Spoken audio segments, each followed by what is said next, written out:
welcome back. Well, you're an important part of our EWTN family, and we would love for you to join us live right here on At Home. And you could be a member of our studio audience.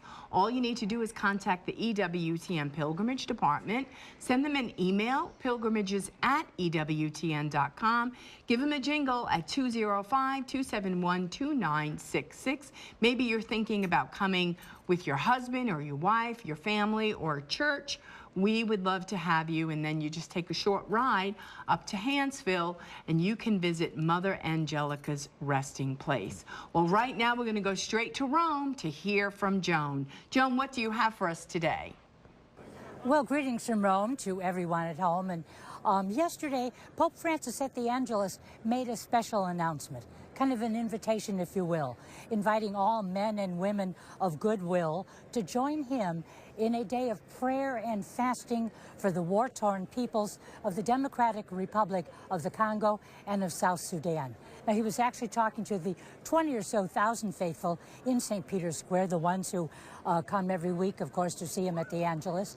And what he said was, faced with the tragic, protracted situation of conflict in different parts of the world, I invite all the faithful to take part in a special day of prayer and fasting for peace on February 23rd, the first Friday of Lent. And then, as he's done on other occasions, the Pope invited non-Catholics and even non-Christians to participate in this initiative in whatever way they deemed appropriate. And then, by the way, he also assured the people of Madagascar of his closeness to them, and he noted that Madagascar was recently hit by a strong cyclone, which has caused victims, displaced people, and wreaked a tremendous amount of damage. He said he hoped they would be supported by the Lord.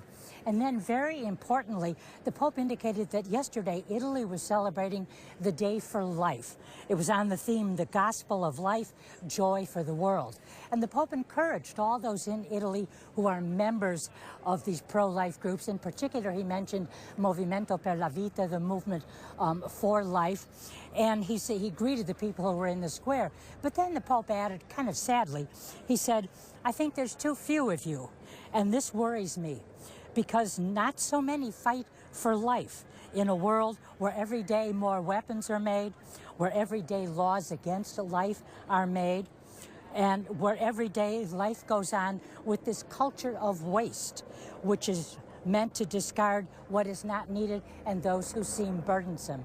And the Pope said, please, everyone, we've got to become more aware of defense for life movements, and we've got to, especially in this moment of destruction and the discarding of humanity. So powerful words again, pro-life from Pope Francis, but time's up. Back